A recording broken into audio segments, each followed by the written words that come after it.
Magandang umaga po sa inyong lahat, mga kapatid. Good morning. Isa sa pinakamahalagang tanong na dapat ay sagutin nating mga tao, paano mo malalaman kung ikaw ay tunay na naligtas? Tinatanong niyo ba sa sarili niyo yun? Ang kasunod na tanong na I would say, kasing halaga rin ng unang tanong, kung ako ay tunay na naligtas, maaari mo bang malaman ng tiyak na hindi ito mawawala? This is a question na gusto kong ilagay sa ating isipan. Kung ako ay naligtas, mawawala ba yung aking kaligtasan? Another thing is, paano naman yung aking mga mahal sa buhay? Mga asawa, anak, kapatid. Malalaman din ba kaya natin kung sila ay ligtas, naligtas? Iniisip niyo ba, yung aking anak ay hindi yata, yung aking asawa ay baka hindi Kristiyano? Mahalagang tanong po ito, mga kapatid, kasi dahil ito may kinalaman sa ating sarili at sa ating magiging walang hanggang tadhana or future. Probably siguro ngayon nag-iisip kayo dahil tinatanong ko to, ano nga ba ang mangyayari sa akin pagkatapos ko mawala dito sa daigdig? Ngayon, kung sinasabi mong ikaw ay tunay na naligtas, pero hindi ka naman tiyak, parang questionable yung kaligtasan mo sa sarili mo. Ano nangyayari sa buhay ng taong ganun? Nagsasabing ligtas pero walang katiyakan. Mapupuno ang kanyang buhay ng maraming pagkabalisa or worries. Kasi nga may duda siya doon sa kanyang natanggap na kaligtasan. Probably magkakaproblema siya tungkol sa magiging kalagayan ng kanyang kaluluwa. And mind you, ang ating totoong pagkatao ay hindi itong physical na ito, yung ating kaluluwa, ang totoong ikaw. Lalagyan lang itong ating physical na katawan. Pagka-time na ikaw ay kailangan na mawala sa daigdig, mawala yung physical na katawan, pero yung kaluluwa mo, mananatili yan habang buhay. Now, sa kabilang banda, mga kapatid, kung iniisip natin, sabi ko, ulitin ko, na tayo ay naligtas. Ngunit ang totoo ay hindi pala. Paano yun? Sa thinking process mo, ikaw ay safe, pero yung katotohanan ay hindi pala. Ano mangyayari sa'yo? Ikaw ay magiging mayroong kalagayan na I would say pinaka-mapait na kahantungan ng iyong buhay. Kasi sa totoo lang po, darating ang araw, darating ang panahon na tayo'y haharap sa hukuman ng Panginoong Diyos. Sa ayaw siya gusto mo haharap at haharap ka. Every one of us, pagkatapos nating mamatay, sabi ng banal na kasulatan, it's appointed to man once to die, after that, judgment, paghatol ng Diyos. Hindi mo matatakbuhan yan. Hindi ka makakapagtago dyan. Pag nawala ka dito sa daigdig at ikaw ay nawala na ng buhay, kaharap mo na ang Panginoon. Tatayo ka sa kanyang harapan at maririnig mo ang kanyang sasabihin sa iyo. Matthew 7:23, sabi doon, hindi kita kilala, lumayo ka sa akin, ikaw na gumagawa ng katampalasanan. Di ba masakit? Yun ang maririnig mo sa Panginoon. Imbis na pumasok ka sa aking kaharian, ang maririnig mo, lumayo ka sa akin. Parang may kantang ganun, ano? Lumayo ka sa akin. Now, kapatid, napakahalaga na hanggang sa kasalukuyan, dapat tayo maging maingat. Dapat hindi tayo nagtitiwala sa maling katiyakan. At ngayon pong umaga, mga kapatid, ang ating teksto ay magbibigay sa atin ng mga ilang tamang sagot sa mga tanong na itinanong ko sa inyo.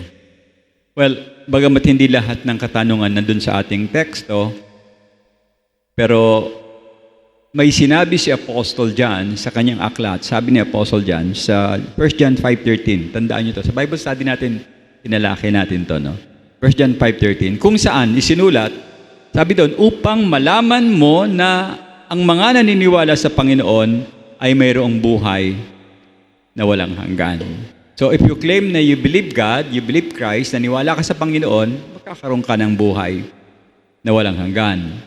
Gayunpaman, bukod dyan sa talatang ating pag-uusapan ngayong umaga, kasi ito yung, I would consider yung ating tatalakaying text ngayon, which is Philippians chapter 1, verses 3 hanggang 6. Yan yung pinakadakilang talata na ang banal na kasulatan nagtuturo na ang kaligtasan kailanman ay hindi mawawala. Now, tatlo yung talata na yan. Ano yung dalawa? Bigay ko na rin sa inyo. Romans chapter 8, verse 38 is another verse, and another verse is verse 39. Babasahin ko po. Sapagkat lubos akong naniniwala na kahit kamatayan o buhay, mga anghel, mga pamunuan, mga bagay na sa kasalukuyan, mga bagay na darating, maging mga kapangyarihan, kataasan man o kadiliman o kalaliman, o sa anumang bagay na nilikha, ang sabi sa last phrase, ay hindi makapaghihiwalay sa atin sa pag-ibig ng Diyos sa pamamagitan ni Kristo Jesus na ating Panginoon. So, magandang umaga po muli sa inyong lahat at tayo'y dumako sa ating talata. Buksan natin ang Philippians chapter 1, verses 3 hanggang 6. Natapos na natin yung verse 1 and 2 last Sunday, o the other Sunday, I would say. So we will continue with verses 3 and 6 ngayon. Pag-usapan natin yan. Pero bago ang lahat, basahin muna po natin. Ang talatang ito ay nakapaloob na sa inyong program sa panalangin ni Apostol Pablo para sa mga taga-Pilipos. Nagpapasalamat ako sa aking Diyos tuwing naaalala kayo. Sa bawat panalangin ko para sa inyong lahat, lagi akong nananalangin ng may kagalakan.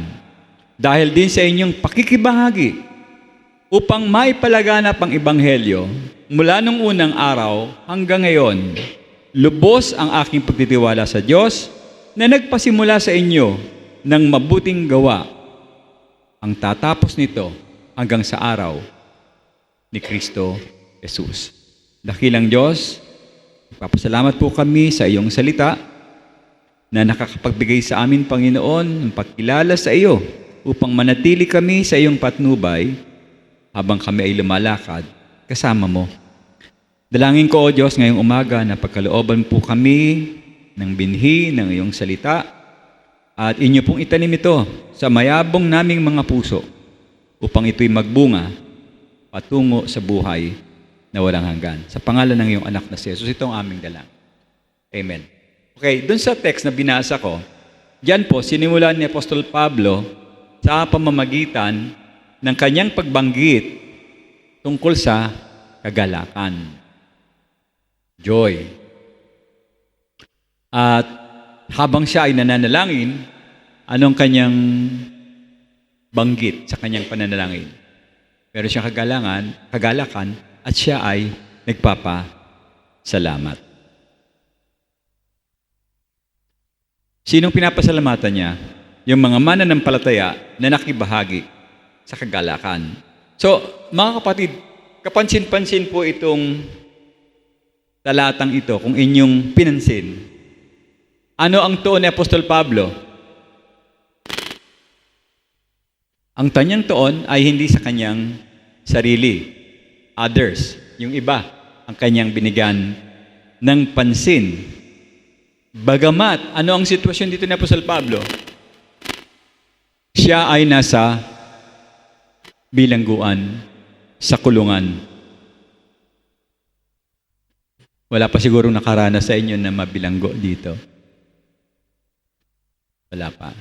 Siguro, nung maliit kayo, baka kinulong kayo ng nanay nyo, ng tatay nyo sa kwarto dahil matigas ang ulo nyo, o nilagay kayo sa loob ng... Ang hirap, di ba? Pag ikaw ay nakakulong, ikaw lang mag-isa. So yung sitwasyon dito na Apostol Pablo, nag-iisa siya sa kulungan. Isa pa yung pagkakulong niya, mali naman yung address yung bintang sa kanya, kaya siya kinulong . Nangangaral siya ng salita ng Diyos. Kasi nung panahon na yun, pag nangangaral ka ng salita ng Diyos, wanted ka sa mga tao dahil iba yung pinangangaral mo at hindi yung pinaniniwalaan nila. Subalit ganun pa man, mga kapatid, kahit na siya ay nakakulong, meron pa rin siyang malasakit sa mga mananampalataya na hindi nakakulong, mga nasa labas. Yung mga kapatid nila doon sa dakong Pilipos. Kitang-kita natin dito, mga kapatid, ang kanyang puso sa paglilingkod. Sa tunay na kalagayan upang maipahayag niya ang mabuting balita o ang ebanghelyo. Samantalang noong mga panahon ding iyon, may ibang mga tao, iba ang kanilang motibo, kapwa mangangaral. Ibang ginagawa nila. Sila'y nagtuturo ng laban sa turo ni Apostol Pablo. Nasa Philippians chapter 1 verse 15, advance lang tayo ng konti. Sa verse 15 mababasa nyo, totoo nga na ipinangangaral ng iba si Kristo sapagkat sila'y, anong sabi po sa talata? Naiinggit lamang at nais nilang makipagpaligsahan.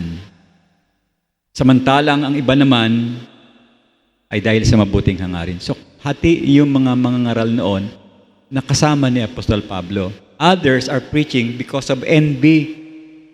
Inggit sila kay Apostol Pablo. Hindi ko alam, meron naman talagang ganong mga preachers, di ba? Pag nakikita nila na parang mas magaling yung nagsasalita dun sa kanya at maraming nabibiyayaan, iba nagiging motibo. Pagdating sa pulpito, gagamit siya ng baril. Mamamaril siya ng mga maling adhikain yon. Pero siyempre, because may mga taong mali ang hangarin, meron din mga taong maganda ang hangarin ng mga panahon na yon. Pero napakaganda ng sagot ni Apostol Pablo. Hindi siya nagalit doon sa sitwasyon na yun. Kung babasahin sa verse 16, nabasa ko na kasi yan. Sabi niya, hayaan mo sila. At least, na ipapangaral si Christ. Kahit na anong motibo nila, si Christ pa rin ang pinangangaral nila. Pero dapat walang ganon. Di ba? Dapat walang ganon. Mapapansin nyo sa relihiyon ngayon, kanya-kanya ng plataforma, halos lahat ng grupo. May nagsasabi na sila ganon, sila ganito. Magkakaiba sila ng diwa dahil sa kanilang personal na adhikain sa buhay. Kaya nga, dapat ang platform natin dito, ang pakikinggan natin ay hindi kami nagsasalita, kundi yung sinasabi ng banal na kasulatan. Kasi kung sa amin kayo magtitiwala, naku po, mapapahama kayo. Kasi nagkakasala rin ako Nagkakasala rin yung lahat ng ibang mga ngaral Pero yung sinasabi ko na galing sa salita ng Diyos, paniwalaan yun. Kasi Diyos yun, hindi yun magkakamali. So, sobrang hirap po ng kanyang kalagayan, mga kapatid, si Apostol Pablo. Ngunit, ganun pa man, nakita pa rin natin na punong-puno siya ng kagalakan dahil sa kanyang tamang pagtuon at pagbibigay ng pansin sa ating Diyos. Ang ating Diyos, na mismong siya ang gumawa ng mga paraan para ang mga mananampalataya sa Pilipos ay magkaroon ng biyaya at pag-unlad. Kaya mga kapatid, kung sakaling ikaw ay ngayon, maaring nalulungkot ka dahil meron kang problema, ang talatang ito na ating pag-uusapan ngayon, I would say, this will force us, parang paniwalaan mo na ito yung magiging reseta mo, prescription, para magamot ang iyong kalungkutan. Diba yan yung sinasabi sa commercial? Nalulungkot ka ba? Naalala niya ba yun? Pero iba yung address nila, hindi ang Diyos. Kung meron kang kalungkutan, tignan niyo yung talata nating pag-uusapan ngayon. Malaki may tutulong natin sa atin ang bagay na makikita natin sa mga talatang ito. Aayusin ng Diyos, aayusin ng talatang ito, ang ating isip para makita natin na ang dakilang Diyos ay tapat sa kanyang mga pangako. Amen ba doon? So, sa madaling salita, ituon natin ang ating pansin sa Diyos. Ano mangyayari? Mapupuno tayo ng kanyang kagalakan. Lahat, tigit sa lahat, kung may katibayan yung nangyari sa inyong kaligtasan na sinimulan ng Diyos, ang gawain ng kaligtasan, you will continue to trust, magtitiwala kayo sa Diyos dahil nalalaman ninyo na ang Diyos ay tumutugon at tumutupad sa kanyang mga pangako. Now, the question is this, papaano ba? Papaano? Kasi ang hirap nito minsan, naniniwala kayo na ang lakas na nga ng panalangin ni Panginoon, tulungan mo po kami dahil nahihirapan kami sa baha. Yan, example natin. Nahihirapan kami sa mga paglakas ng tubig. Dalangin ko, Panginoon, na kayo ang may control ng sitwasyon. Ganun yung prayer niya, no? Tama. Kasi ang Diyos naman talaga. Pero, anong isip ng tao na nalangin? Tataas pa kayo yung tubig. Ano mayayari sa amin pag tumaas yung tubig? Parang baliwala yung panalangin. Nag-claim ka na ang Diyos ang gagalaw at tutulong. Pagkatapos naiinis ka, umiiyak ka, nagagalit ka sa sitwasyon, nasaan yung pananampalataya mo dun sa bagay na yun? Kahit anong problema, kahit hindi baha.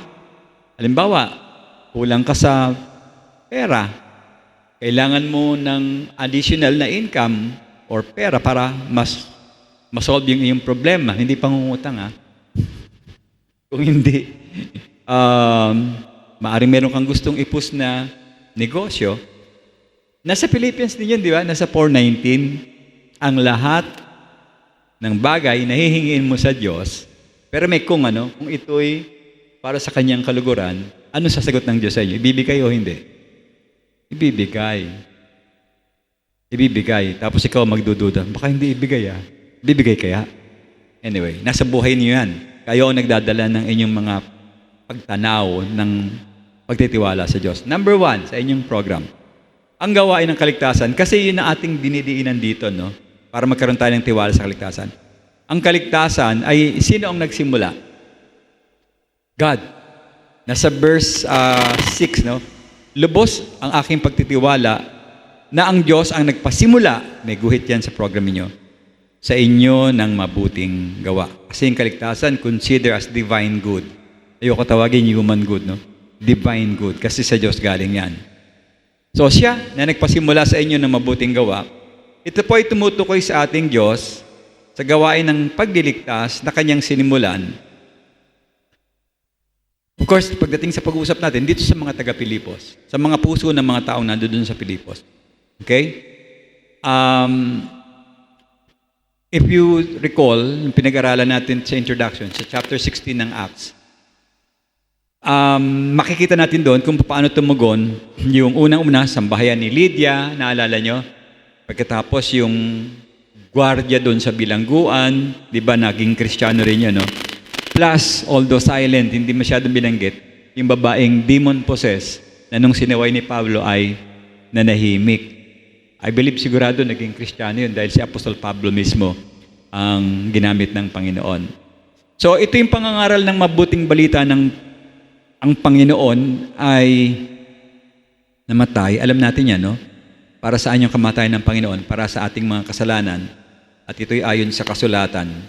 Siya'y inilibing at yung last na event na nangyari sa buhay niya, siya ay nabuhay ng mga uli sa ikatlong araw. 1 Corinthians chapter 15 verses 3 and 4, sapagkat ibinigay ko sa inyo bilang pangunahin sa lahat ang akin din namang tinanggap sa ating Panginoon. Siya ay namatay para sa ating mga kasalanan ayon sa kasulatan, at siya inilibing at siya muling nabuhay pagsapit ng ikatlong araw ayon sa mga kasulatan. Kompleto yung gospel dito. Dinadagdagan lang ng ibang mga preacher. Kung kayo magbabahagi, dapat ito ang mabigyan nyo ng diin. Ang Panginoon ay pinanganak, namatay, pinako sa krus, nabuhay, kulang pa, siya ay muling babalik. So yung simula, doon sa krus, yung katapusan ng pagtapos, kanyang pagbalik. Kompleto yan. Siya ang magkukumpleto niyan. Okay? So ito mga kapatid, ang kapangyarihan ng Diyos para sa kaligtasan.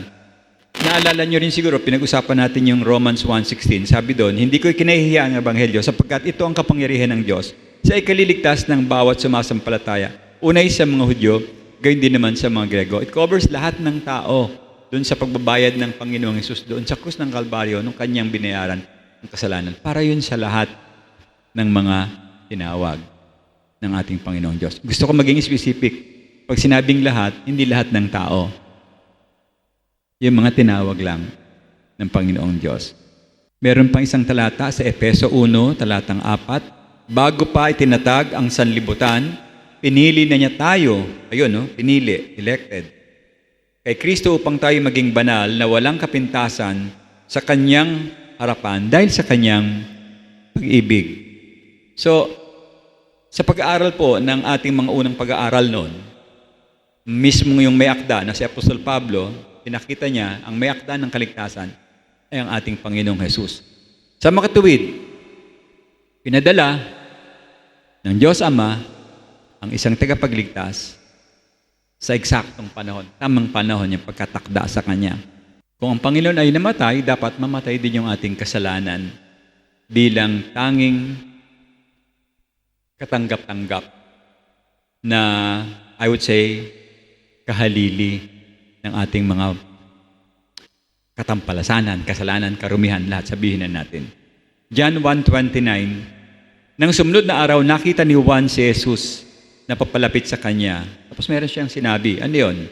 Narito ang kordero ng Diyos na siyang nag-aalis ng kasalanan ng sanlibutan. Now, mayroon pong isang indikasyon na ang Diyos, dapat alam natin to, ang siyang nasusunod pagdating sa pag-uusap ng kanyang plano. Meron siyang ginawa ng mga panahon na yon. Binawalan niya yung mga apostol at yung kasama ni Paul, ni Apostol Pablo, na huwag kayong pumunta dyan. Naalala niyo, no? Sa kwento ng gawa. At dito kayo tumuloy, dito kayo dumaan, dito kayo dumiretso. At nabuo ang church ng Philippians. Nandun yan sa chapter 16, verse 6 hanggang 10, 6 hanggang 10 ng chapter 16 ng Acts kung babalikan ninyo. At ang nangyari, dahil sa kanilang pagsunod na ipangaral yung Ebanghelyo, una kay Lydia, pagkatapos tumugo naman si Lydia, sa verse 14 ng chapter 16, nire-review ko lang kayo.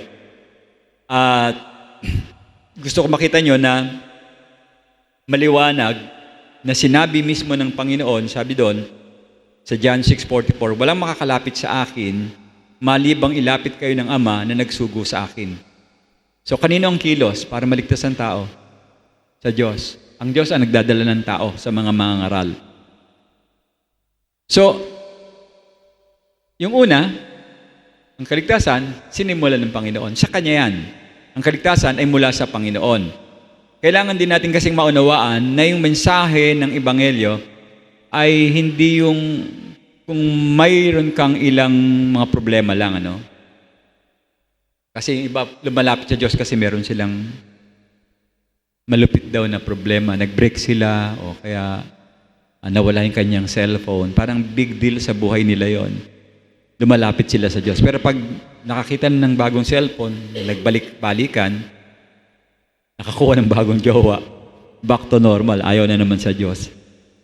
Babalik na naman siya sa dati niyang sistema.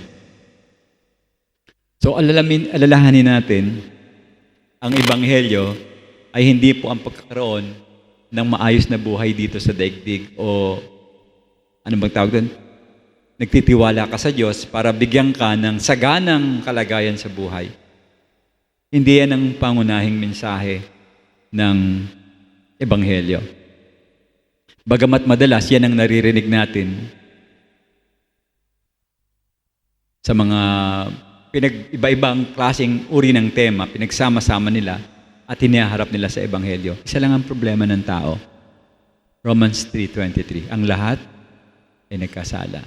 Yun ang bibigyan nyo ng diin, tuon pagka kayo nagbabahagi. Kapatid, tayo makasalanan, kailangan natin ng kaligtasan. Yung iba kasi dinadaan sa sa artistic, ang tawag yung theatrics. Kapatid, kayong ay hindi payapa ang isip. Gusto niyo ba ng kapayapaan? Lumapit kayo sa prinsipe ng kapayapaan. Yung kapayapaan makukuha mo pag nasa Panginoon ka. Pero hindi ka mapapayapa hanggat hindi mo nakikita na ikaw ay may problemang kasalanan na taglay sa iyong buhay. Dapat yun ang nakikita ng tao. Ako'y makasalanan. Hindi yung ako'y nilait, inapi, pinagsamantalahan, dinaya, kawawa naman ako.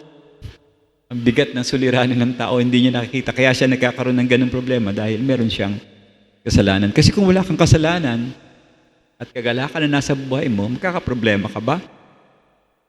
Sagutin niyo yan. Pwede palang walang problema kung tutuusin. So, sinong gumagawa ng problema? Mga tao. Nakaligtaan natin kasi yung tunay na diwa at higit na pagtatama sa buhay natin dito sa lupa. Yung makilala natin na tayo makasalanan. So ang tunay na ebanghelyo ay hinahanap yung pangunahing problema. Ano yung pangunahing problema? Alam niyo na. Pagkakasala, naging rebelde tayo sa Diyos. Lumayo tayo sa Diyos, lumayo tayo sa banal na Diyos dahil sa ating mga kasalanan. Naging rebelde tayo. Tawag nga ng Biblia sa atin, kahit sanggol pa, enemy of God. Dahil sa ginawang kasalanan ng ating mga unang magulang na si Eva at si Adan. So kung tayo mamamatay sa ganitong kalagayan, definitely tuloy-tuloy yan. Hiwalay ka talaga sa Diyos habang panahon. Meron siyang makatarungang judgment na ginawa sa mga tao na nakaprepare na noon pa. We call it hell or impyerno.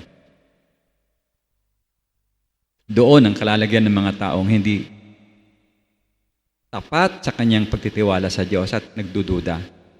Ngunit ang ating Panginoong Diyos, of course alam natin, napakasagana yung kanyang mercy. Mas talagang maawain ang Panginoong Diyos. Alam natin yan, ang Diyos ng awa.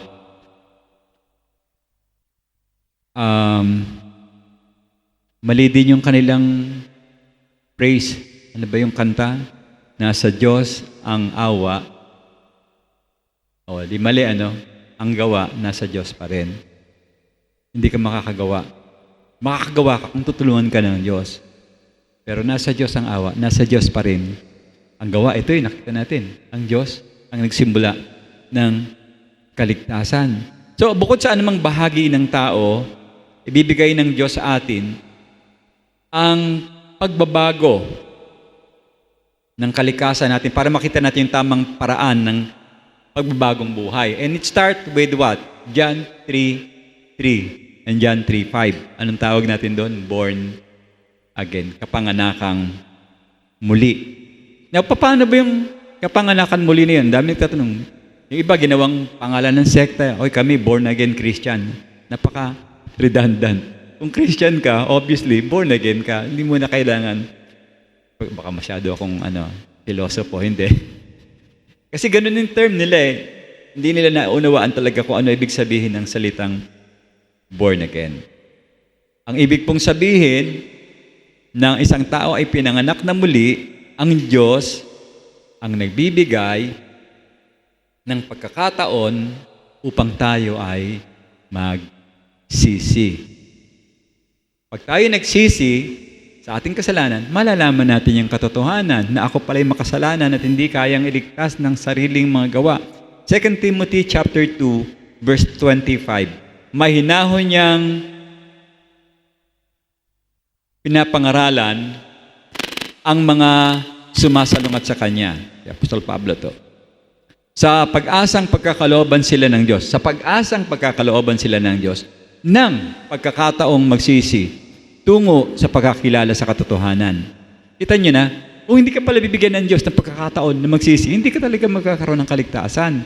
Ang Diyos mismo ang magbibigay pa rin ng pagkakataon para ikaw ay mag-repent. Palagi yan ang bukang bibig ni Apostol Pedro kung nakita niyo yung kwento. Repent, repent. Laging ganun ang sabi niya. Kasi yan ang utos ng ating Diyos sa atin. Pag nagsisi tayo, tatama yung ating pananampalataya dahil tayo naniwala.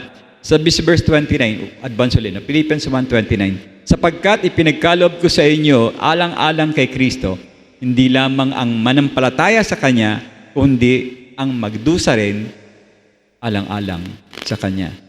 So, hindi talaga pangako yung magandang buhay. Nakikita ko yan sa libro. Your best life is now. Parang mali.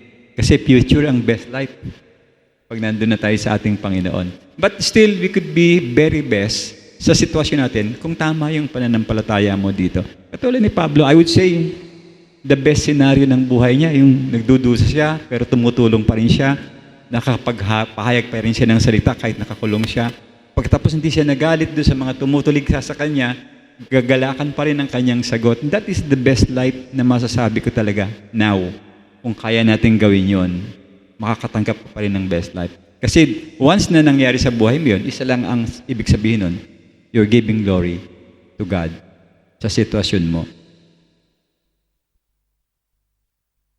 Kaya ang kaligtasan ay hindi mula sa tao. Tandaan niyo yan. Ito'y sa pamamagitan ng biyaya, sa pamamagitan ng pananampalataya at hindi nanggagaling sa ating sarili. Ito'y kaloob ng Diyos. Hindi dahil sa mga gawa upang sino man ay walang magmapuri. Alam niyo yung talata, no? Efeso, Kabanata 2, talatang 8 hanggang talatang 9. Yun yung talatang yon. So mahalagang pagtibayin natin ang tunay na kalikasan ng Ebanghelyo at ng kaligtasan. Dahil kung mali nating iniisip na ang kaligtasan ay nakasalalay sa atin o sa desisyon ng tao, kung gayon, yung ating desisyon mababaliktad. Kasi tayo ang gumagawa pala ng kaligtasan natin.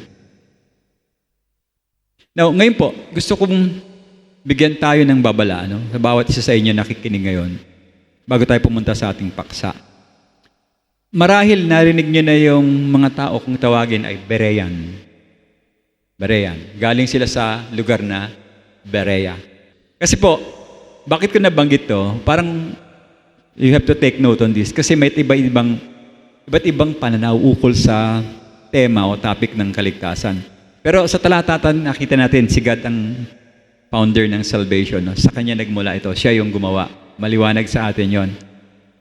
Yung unang pananaw, meron tinatawag na Arminianism.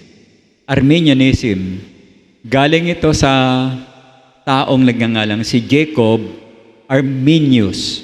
Siya ang nagpaliwanag ng mga panahon na yon na ang kaligtasan daw ay maaring mawala. Okay? Sakaling yung Kristiyano ay tumalikod sa Diyos. Okay? Yan yung unang pananaw ng kaligtasan. Nawawala ang kaligtasan. Maraming grupo ngayon under sila sa umbrella ng Arminianism. No? Most of the Pentecostal groups naka-base dito, kasama na si John Wesley. Kilala niyo ba si John Wesley? Hindi. Methodist Church. Nakakita na kayo ng Methodist Church? Siya ang founder ng Methodist Church, John Wesley. Kaya makikita mo, pagka tinanong mo yung mga members nila, hindi sila sigurado kung sila ay naligtas dahil nawawala ang kanilang pananaw sa kaligtasan. Now, yung ikalawang pananaw, kung ang isang tao daw ay nagpahayag ng pananampalataya sa Panginoon at nanalangin ng pagtanggap sa Panginoon, kaagad, yun ang sabi nila, instantly. Ganun sila magsalita, kaagad ay maliligtas. Now, dito sumikat yung katagang once saved, always saved. Na kahit daw ang isang tao sa kalaunan ay tumalikod at bumalik sa pagiging makamundo, siya ay ligtas pa rin. Dalawang view. Hindi ako against dun sa once saved, always saved. Basta tama yung pagsisisi ng tao. Kaya lang, dito nagkakaroon sila ng maling pundasyon. Makikita mo hindi talaga tumanggap yung tao dahil bumalik sa pagiging makamundo. Tandaan niyo po, kung kayo sa buhay ninyo ay bumabalik sa pagkamundo, question niyo yung inyong pananampalataya. Baka hindi talaga kayo totoong tumanggap. Baka kayo nagpanggap lang. Magkatunog, ano? Baka kayo nagpanggap, hindi kayo tumanggap. Dahil napaka-imposible kung talagang tunay ang pananampalataya ng tao, hindi na siya babalik sa pagiging makamundo. Sabi ni Sister Sen kanina, nahirapan siya nung una, pero yung proseso, nadalian na siya kasi tama yung kanyang address ng kanyang process ng pagbibigay. Now, pag akong tatanungin, may view, ang view ko, yung nasa Biblia, ang kaligtasan kanino galing? Sinong gumawa ng kaligtasan? Ang Diyos. Hindi natin pwedeng tawaran yan. Gawain ito ng Diyos at hindi ito gawain ng tao. Siguro yung pagkakamali ng Armenian, sabi nila kasi, binigyan lang daw tayo ng Diyos ng free will. Yun ang sabi nila. Kaya mari tayong magpasya sa ating sarili kung pipiliin natin ng Diyos at tatanggapin. Ito yung mali. Tignan nyo. Pinapatanggap nila yung tao sa Diyos. Mag-decide kayo. Pwede nyo siyang tanggihan o pwede nyo siyang tanggapin. Kanino galing yung desisyon? Natatanggap ka sa Diyos. Sa'yo. O di ikaw ang kumilos. Sino magde-decide para magkaroon ng kaligtasan ng tao? God. Basahin niyo yung verse 13. God works. Hindi man works. Philippians 1:13. Yung 12, controversial, yung 1:12 ng Philippians, dahil may word na work out your salvation. Pero maliwanag pa rin yan kasi hindi siya work for. Work out. Ihanda nyo ang ibig sabihin doon ni Apostol Pablo. Handa nyo yung sarili nyo sa kaligtasang inyong natanggap. Pero ang Diyos ang kikilos sa buhay ninyo. Dapat nagiging maliwanag po dito. So meron mga free will movement ngayon na yun ang kanilang ginagamit na link para magkaroon ng salvation ng tao, yung free will ng tao. Mali. It should be God's will. Ano ba yung will ng Diyos? Sa Timothy, mababasa nyo, it is the will of God that everyone should come to the full knowledge of the truth para masave. Kanyang will yan.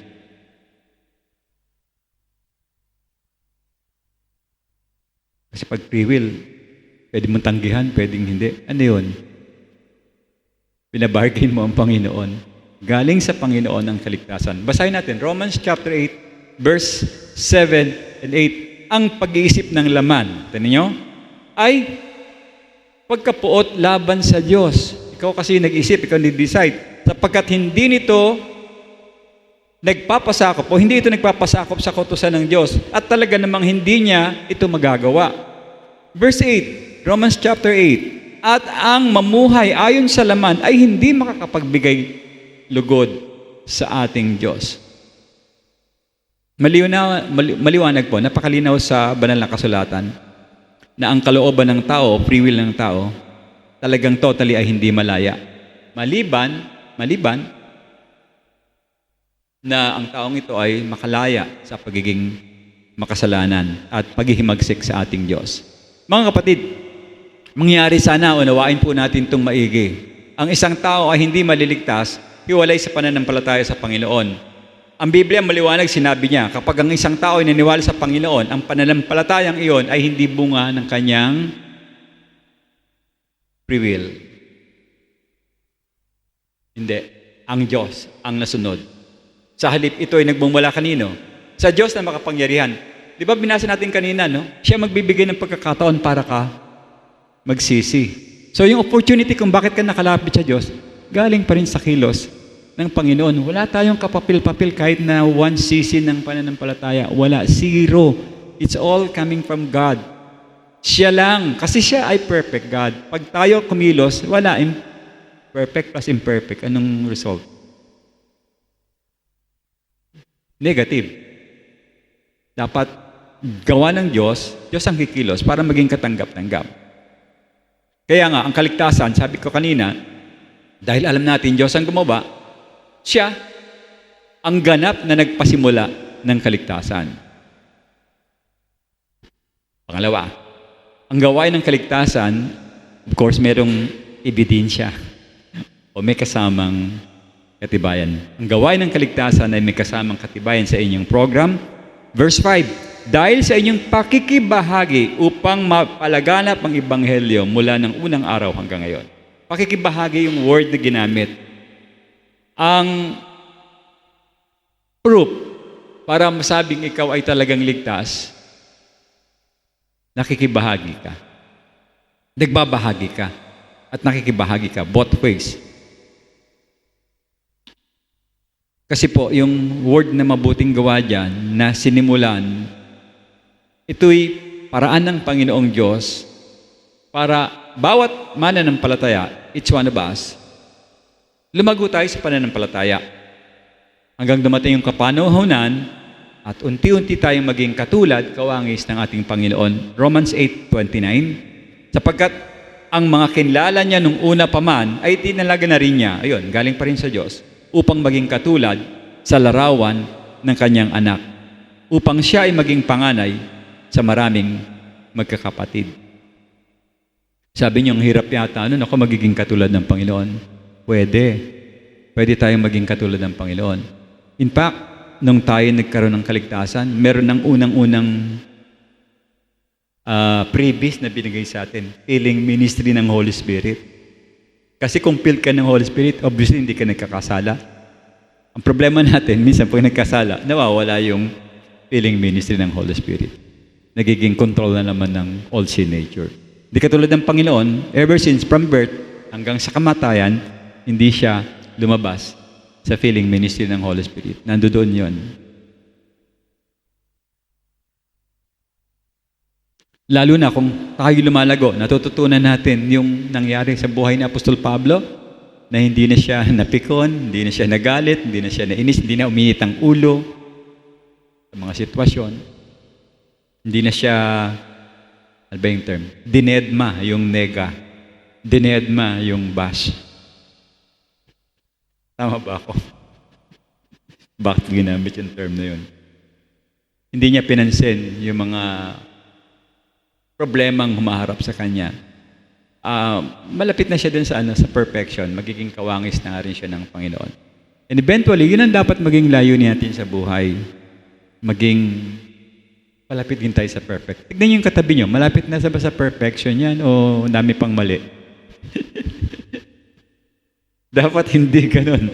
Dapat habang, kasi pangako ng Diyos yan lumago tayo sa pananampalataya para maging kawangis natin siya. Yung kasi magiging proof na pag napapansin mo yung buhay mo, may mga pagbabago at talagang napapalapit ka na napapalapit sa Diyos, hindi napapalayo, nangyayari yung katibayan. Katibayan. Saan ba nagsisimula yun? Saan ba nagsisimula yun? Ang mananampalataya dito sa Pilipos, bigyan natin ng pansin ito. Nung nag-start ng ministry doon si Apostol Pablo, okay, nagbahagi siya ng salita ng Diyos sa mga taong nandoon. Okay? Hindi lang naman sa Philippines, lahat ng kwento ni Paul, letter ni Paul, lagi siyang nagsishare ng gospel. Iyon ang malakas na ebidensya ni Paul na talagang siya ay follower ng Panginoong Diyos. Ano ba yung pakikibahagi na yan? Ang salita pong ito sa English ay fellowship. Sa Greek, tinatawag na koinonia. Anong kahulugan nito? Sama-samang nagbabahagi or sharing together sa English. Dito sa pagkakataong ito, yung mga taga-Philippians, yung mga taga-Pilipos, nakita natin, nung si Apostol Pablo ay nagbahagi ng ebanghelyo, kanino una siya nagbahagi? Kay Lydia. Nung siya'y naligtas, anong ginawa ni Lydia? Tumigil lang ba? Hindi rin ba siya nagbahagi? Hinikayat niya, yung member ng kanyang sambayanan, lahat, maraming naging Kristiyano at lumapit sa Diyos dahil sa pagbabahagi ni Lydia. Sigurado yung jailer na yun, nag-share din ng gospel yun. Kasi ako naniniwala, hindi ko alam sa buhay ninyo, no? Pero nung ako ay tumanggap sa Panginoon, ang puso ko talaga ay punong-puno ng walang araw na bawat kausap ko, dinadala ko sa kaligtasan yung pag-uusap. Kasi nakita ko na yung katotohanan na yung iba siguro tahimik, baka hindi talaga nakilala ang Panginoon. Parang they just want to keep quiet at gusto nila save. Parang I doubt nga yung kanilang pananampalataya pagka ganun yung buhay nila. Di ba? Napansin niyo ba? Nagbahagi ba kayo ng salita ng Diyos? Parang init, di ba? Pagka yung nakilala mo talaga ng Diyos, ayaw mong tumigil. Lahat sasamahan mo. Hindi ka napapagod. Gusto mo araw-araw, yan ang topic. Gusto mo araw-araw, yan ang pinag-uusapan. Lumalayo ka talaga sa direksyon pagdating sa pagkilos ng mundo. Although may mga mang-aasar sa'yo, pag naglalakad ka sa labas, subalit hindi mo na sila pinapansin. Sa madaling salita po, ang kaligtasan ay may kasunod na katiyakan. Ang magiging ebidensya, yung ang Kristiyano ay magiging banal. So yung mga taga-Pilipos, nagbahagi sila ng salita ng Diyos dahil sa paniniwala nila na ang kaligtasan nga galing sa Panginoon. At katulad ng lahat ng tunay na ligtas, lahat, I'm talking of everyone na talagang totoong tumapit sa Panginoon. Merong word na ginamit, dabbler. Di ko alam kung alam niyo yung ibig sabihin ng dabbler. Alam niyo ba ibig sabihin ng dabbler? Someone who engaged in an activity ito, without serious intention and pretends to have knowledge. Nakita ba kayo ng ganyang tao? Nagsabing siya Kristiyano, marami raw alam. Pero nagpipretend lang. Doubt din ako dun sa salvation ng mga ganong tao. Nagmamarunong, akala mo magaling, pero pagdating sa actual, yung buhay, medyo dispalinghado din, tabingi yung kanyang direksyon. Now, sa halip na sila ay lubos na nakakilala at makiisa kay Apostol Pablo, anong ginawa nila? Inontra nila si Apostol Pablo. Bagamat nakita natin ang buhay ni Apostol Pablo, marami siyang katibayan, evidence na talagang siya ay isang Kristiyano sa Bagong Tapan. Meron maraming talata sa banal na kasulatan na nagpapahiwatig na hindi lamang si Apostol Pablo at mga ibang apostol at talaga ng Diyos na tunay na nagkaroon ng katibayan sa kanyang kaligtasan. Hatiin natin, meron akong apat na ibabahagi sa inyo, apat na katibayan na dapat nasa buhay din natin. Ang una, dyan sa notes ninyo, dapat meron kang katibayan ng pakikisama sa Diyos. Ang pakikisama sa Ebanghelyo ay pakikisama sa Diyos mismo na nagbibigay sa atin ng mabuting balita. Alam niyo po ba yan? Kasi ang Kristyanismo ay hindi lamang paniniwala sa isang set ng aralin or doctrines na ating tinatakel. Ito ay ang pagkakilala sa buhay at tunay na Diyos at yun ay sa pamamagitan ng kanyang anak na ating Panginoong Jesucristo. Now, katulad ng panalangin ni Apostol Pablo o ni Apostle John, o panalangin na lang ng Panginoong Hesus, sabi ng Panginoong Hesus, tignan niyo yung ebidensya sa buhay ng Panginoon. Ito ang buhay na walang hanggan, ang makilala kanila na tunay na anak ng Diyos. At si Jesus na yung sinugo. Galing yan sa Ama. Galing yan sa Diyos Ama. Yung buhay na walang hanggan, kailangan makilala mo ang Panginoong Jesus. Katulad din ng sinulat ni Apostol Pablo sa mga taga-Korinto, sa chapter 1, verse 9, mapagkakatiwalaan ng Diyos at sa pamamagitan niya ay tinawag tayo upang makiisa sa kanyang anak na si Jesucristo ang ating Panginoon. Yung tunay na taong kumilala sa Diyos, tunay na ligtas, obviously siya ay papasok sa isang personal na relasyon sa ating Panginoong Diyos. Magkakaroon tayo talaga ng relasyon sa ating Panginoong Diyos. Nakipag-isa tayo Sumama tayo sa Kanya. Ano po ibig sabihin? Kailangan magkaroon tayo ng isang malalim na kaalaman sa pagkilala sa ating Panginoon. Kailangan maging malalim tayo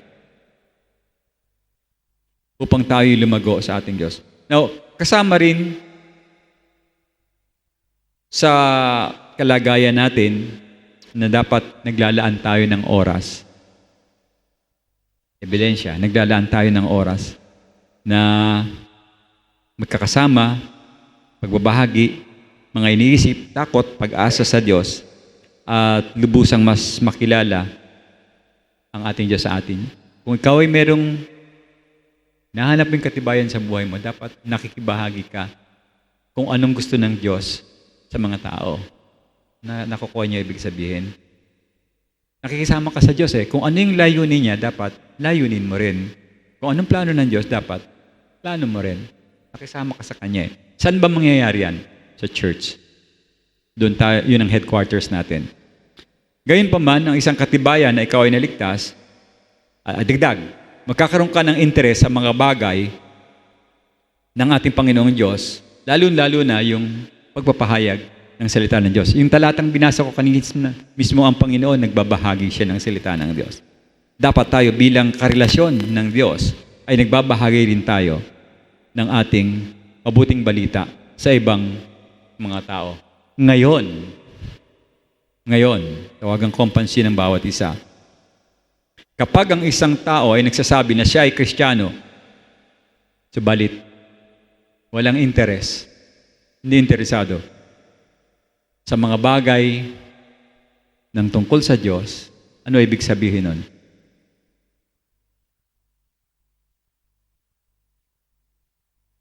May katibayan o wala? Obviously, wala. Kasi hindi makita sa kanya yung pakisama sa Diyos. Nakakaduda yung kanyang pananampalataya. baka hindi siya tunay na ligtas. Meron siyang fake at hindi faith. Magkatunog fake. Faith. Fake Christian. Tandaan nyo yan, kailangan kung ikaw ay may kahanap ng katibayan, nakikisama ka sa Diyos. Pangalawa, nakikisama ka sa bayan ng Diyos. Sa pamamagitan ng mabuting balita o ng ebanghelyo, ang mga taga-Pilipos ay nakisama kina Pablo, di ba magkakasama sila, no? Timoteo, Silas, at si Lucas na naging pastor ng Philippian Church. At nagdala ng ebanghelyo sa kanila. Nakita po natin kung paano binahagi ni Apostol Pablo ang malalim na damdamin ng kagalakan, mga kapatid. Ito ang gusto kong makita ninyo sa buhay ninyo. Siguro, makalimutan nyo lahat ng sinabi ko. Ito gusto kong matandaan ninyo. Tumingin kayo sa akin. Joy, yung salitang joy. Meron ba si Pablong joy? Yes. Alam niyo ba ibig sabihin ng joy? Previous ito previous. Joy. Jesus, others, yourself. Unahin mo ang Panginoon, tapos bago sarili mo, yung ibang tao. Nakita natin sa buhay ng Apostol Pablo. Inisip ko, yung salitang joy, nangyari kay Apostol Pablo. Inuna niya ang Diyos, inuna niya yung mga tao, kapwa, bago yung kanyang sarili. Hirap nga nung kalagayan niya Nagtatrabaho pa siya, hindi para sa kanya. Yung kita niya, binibigay niya pa rin, tinutulong sa gawain. Saan ka pa? Nakuha niya yung joy. Kung gusto niyo makuha yung joy, gawin niyo yan sa buhay niyo. Jesus, others, yourself. Ang kanyang pag-aalala sa mga ito ay talagang nagdulot ng mga luha ng kagalakan sa buhay ng mga taong kanyang nabahagi na ng salita ng Diyos. Ano nga po ulit yung katibayan? Nakikisama ka sa Diyos, nakikisama ka sa bayan ng Diyos. Pangatlo, meron kang tinatawag na pagsisikap na maipalaganap ang salita ng Diyos. Verse 27 hanggang verse 30, advance natin ng Philippians. Mamuhay lamang tayo na parang karapat-dapat sa Ebanghelyo ni Kristo. Sa gayon, dumating man ako at kayo'y makita o wala man sa harap ninyo at mabalitaan ko ng inyong kalagayan, ay malalaman kong kayo'y matatag na nanindigan sa isang espiritu at may isang layunin na sama-samang pinaglalaban ng pananampalataya ng Ebanghelyo. So, mayroong pagsisikap dito si Apostol Pablo. Mula pa nung unang araw na itinayo yung church, nakita nila na ang hirap din Apostol Pablo. Now, bilang paglilinaw po mga kapatid, hindi po tinutukoy dito na para lang ito sa mga tinawag mangaral ng Ebanghelyo. Ito'y para sa lahat ng mananampalataya, hindi lang sa akin, hindi lang sa iba na nangangaral. Para sa ating lahat itong bagay na ito.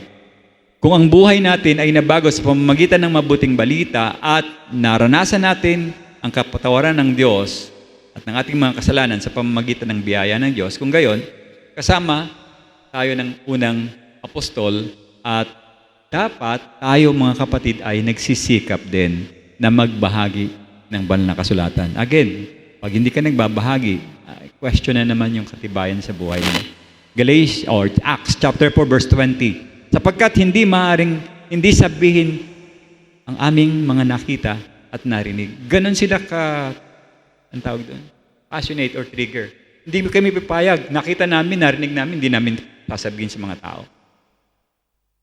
O may ganun ba tayong attitude? May ganun ba tayong attitude? O minsan pupunta sa church, umuulan. Huwag na tayo magsimba, umuulan. Parang saliwa doon sa kasabihan o utos ng Diyos. Tandaan po na ulit, hindi tayo iniligtas ng Diyos upang mamuhay tayo ng isang masaya at makasariling buhay. Ang katotohanan po, mga kapatid, ang isang taong ligtas ay nagiging isang lingkod ng ating Diyos, lalo na sa Ebanghelyo. Banal, lingkod. Di ba alam nyo na meron tayong iba't ibang spiritual gift? Marami tayong spiritual gift. Alam nyo ba yan? Marami tayong kaloob na natanggap sa Diyos. Gagamitin natin ayon sa kanyang kalooban. 1 Corinthians 9:23, Ginagawa ko ang lahat ng ito alang-alang sa Ebanghelyo upang ako'y maging kabahagi sa mga biyaya nito. So, sadyang walang taong naligtas na hindi naglilingkod sa Diyos. Obvious yan. Pangapat, pakikisama sa pamumuhay. May banding kayo ng Diyos, may banding kayo ng church, meron kang pagsisikap, tapos yung lifestyle. Ebidensya rin yan. Kung gusto mong malaman ng buhay mo, kung ikaw ay totoong Kristiyano, alamin mo yung lifestyle mo. Ano ba ang priority mo? O, naalala nyo yung joy, di ba? Sinong una? Pangalawa, others. Pangatlo, yourself. Huling-huli. Hindi, pastor, dapat ang una, pera. Pera. Yan ang importante. Hindi ka mabubuhay kung wala kang pera. Sino nagsabi? So, pakikisama sa Diyos, sa bayan ng Diyos, at sa pagsisikap, kasama ang pamumuhay, sinabi po ni Apostol Pablo, nagagawing ganap ng Diyos ang kanyang mabuting gawa. Kailan? From the start. Ano ba yung kanta? He who began a good work in you. Mula simula hanggang sa pagdating ng Panginoon. Nasa verse 6, dakilang araw na iyon ay kung kailan siya babalik. Makikita natin yung kanyang kapangyarihan, kaluwalhatian. Makikita natin siya na katulad ng ating Panginoon. 1 John chapter 3 verse 2, mga minamahal, tayo mga anak ng Diyos. Ngayon, hindi pa nahayag kung ano ang magiging katulad natin sa panahong darating. Ito ang alam natin, kapag nahayag na ang anak, tayo magiging katulad niya sapagkat makikita natin siya sa kanyang tunay na kalikasan. So magbibigay tayo ng account sa ating Panginoong Diyos, sa ating pamamahala, kung ano yung mga ipinagkatiwala natin sa ating Diyos. Kasi po, ang bawat tunay na anak ng Diyos ay maririnig ang salitang ito. Kanina, lumayas ka, pero hindi yun ang maririnig natin. Magaling, sasabihin sa iyo ng Diyos, magaling, mabuti, at tapat na alipin. Pumasok ka sa galakan ng iyong Panginoon. Matthew 25:21-23. Good and faithful servants. Yun ang maririnig ng taong mayroong mga binabanggit ko. Nakisama sa Diyos, nakisama sa church, may pagsisikap at mayroong maayos na lifestyle. May mga tao kasi ngayon ang iniisip, pagdating ng Panginoon, darating na siya. Hindi na nakakapagbahagi ng salita ng Diyos kasi natotrauma. O anong tawag doon? Delusion of grandeur.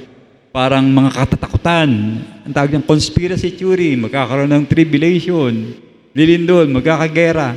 Hindi nagbabahagi. Yun ang mindset niya lagi. Kung tama ang iyong katibayan, hindi mo isipin yun dahil alam mo darating ang Panginoon. Kahit anong mangyari, dadating at babalik siya. So, ang preparation, magbahagi ka ng salita ng Diyos. Hindi ka naman kasama dun sa kaguluhan na yun. Kasama ka ba doon? Baka gustong sumama ng iba, kaya yun lagi ka lang pinapangaral sa pulpito. Lagi na lang paglinggo, darating ng Diyos, magsisin. Anyway, style nila yon. Kung madalas nating iniisip yung pagdating ng Panginoon at yung pagdating niya sa himpapawid, baka wala yung kaligtasan sa ating puso. Sa muli gawin natin ang pagsisimula na pagkakilala sa Diyos, na ang kaligtasan ay ang Diyos ang nagsimula at kailangan ng katibayan. At ang pangatlo, ang gawain ng kaligtasan, of course, kinumpleto o tinapos ng ating Panginoong Diyos. Lubos ang aking pagtitiwala, verse 6, na ang Diyos ang nagpasimula sa inyo ng mabubuting gawa, ang tatapos nito hanggang sa araw ni Kristo Jesus. So kung ano yung sinimulan ng Diyos, tatapusin niya yon. Kasi kung ngayong kaligtasan, kahit sa isang bahagi ang taong gumawa, may pagkakataon hindi ito matatapos. Hindi niya makakompleto. Kasi nga dahil imperfect yung tao, magkakaroon siya ng mga pagkakamali. Pero dahil Diyos ang nagsimula, rest assured, sigurado tayo, will finish yung kanyang sinimulang mabuting gawa. Nakita natin ang mga katibayan nito at maaari tayong magtiwala sa kanyang gagawin niya ito hanggang sa araw ng kanyang pagbabalik. Meron pong talata dyan sa Philippians, nasa huling part na, no, sa chapter 3, verse 12 and 14. Sabi doon, hindi sa ito'y nakamit ko na, sabi ni Apostol Pablo, o ako'y nakarating na sa hangganan. Sa halip ay nagpapatuloy ako upang makamit ko ang bagay na ito. Yamang ako ay nakamit na ni Kristo Jesus. Mga kapatid, hindi ko itinuturing na iyon ay nakamit ko na. Ngunit isang bagay ang ginawa ko, nilimot ko ang mga bagay na nakaraan at sinikap kong abutin ang mga bagay na hinaharap. Patuloy akong tumatakbo, patuloy sa hangganan para sa gantimpala na makalangit, na pagtawag ng Diyos, bunga ng pagkipag-isa kay Kristo. Napakaganda ng huling bahagi ng aklat ni Apostol Pablo. Talagang hanggang sa dulo, nagpapatuloy siya sa pagbabahagi ng salita ng Diyos. Hindi siya tumitigil. Ibig sabihin, mga kapatid, yung pagiging bahagi natin ay mga ebidensyang hindi ito mangyayari hanggat hindi natin kasama ang ating Panginoong Diyos. Kasi po ang katiyakan at pagtitiwala ng Diyos o sa Diyos, kailanman ay hindi magagawa ng ating sariling lakas, isip at katawan, kundi ang Diyos lamang na sa mga katibayan na nakita natin sa kanyang pagkilos. Sapagkat meron naman talagang katibayan na sinimbolo ng Diyos. Ano yun? Gawain ng kaligtasan. At kung nakita natin na sinimulan ng Diyos yung kaligtasan, we can continue to trust God for the ending, pagtatapos ng mga bagay na ito. At ito'y mangyayari sa kanyang pagbabalik. So, pumunta na tayo sa conclusion. Ang mensaheng ito, mga kapatid, ay nangangailangan ng tugon. Maaring may ilan sa inyo ngayong umaga, siguro ganitong isip mo, oo, pupunta ako sa langit kasi tinanggap ko po ng Panginoon sa aking puso at ako'y gumagawa ng kabutihan sa aking kapwa. Mabuti po yan, kapatid, mabuti yan. Now, maaari din naman na sabihin mong, ako ay Kristiyano sapagkat ang aking katiyakan ay ginawa ko nung ako'y nagdesisyon na sundin ang Panginoon. Now, I say, mabuti rin yun. Subalit, nais kong malaman ninyo kung ang inyong basis ay free will, hindi siya basihan ng katiyakan. Kapatid, oo, ikaw, ako, dapat ang ating katiyakan ay batay sa kanyang pagiging soberanong Diyos. Sapagkat sa biyaya lamang, sa awa ng Diyos, kung anong ginawa ng Diyos para sa atin. Ano ba ang ginawa ng Diyos para sa atin? Inalay niya ang kanyang buhay. Binayaran niya ang ating mga kasalanan. Ang katiyakan, ginawa ng Diyos. Hindi sa mga kung ano-anong bagay na ginawa natin para sa Diyos. Napakalinaw po sa talata. Ang Diyos, ang may akda ng kaligtasan. Ito yung kanyang sinimulan, walang duda, di ba? Siya nagsimula. Wala rin duda, siya rin ang tatapos nito. At itong kaligtasan, na may 100% sigurado, tiyak, walang pagdududa dahil mayroon tayong Diyos na habang buhay ay tapat. So dapat lang na nakita natin kung paano tayo tinawag ng Diyos, Diyos na makapangyarihan, dapat nakita rin natin ang katibayan ng kanyang paggawa. Sa pamamagitan po ng ating pakikisama sa Kanya, pakisama natin sa church, pagbabahagi ng mabuting balita, at patuloy tayong magtiwala na Siya yung nagpasimula, Siya yung kukumpleto ng kaligtasan hanggang sa Kanyang muling pagparito. Tayo po ay manalangin. Panginoon, naniniwala po ako na lubos na sinusubaybayan mo ang aming buhay, kaming lahat, na umaasa sa iyo. At wala kaming kinakailangan kapag ikaw ang inaasahan namin, Panginoon, sa lahat ng bagay. Kung kaya't pinagkakatiwala ko po sa inyo lahat ng aming mga alalahanin sa buhay, maging sa kasalukuyan o sa hinaharap. Ikaw ang batong sandigan at ikaw ang aming kanlungan, Panginoon. Ikaw rin po ang pumupuno ng aming pag-asa. Kaya't nakatitiyak po kami, Panginoon. Magkakaroon kami ng walang hanggang kaligayahan sapagkat ang aming kaligtasan ay nasa iyo. Panginoon, alam mo po na kami mahina at pabago-bago ng pag-iisip. Subalit naniniwala po kami na ikaw, Diyos, ay higit na sapat sa kabila po ng aming kahinaan. Umaasa po kami na hindi ka titigil sa pagmamahal sa bawat isa sa amin. Sa pangalan po ng iyong anak na si Jesus, ito ang aming panalangin. Amen. Amen.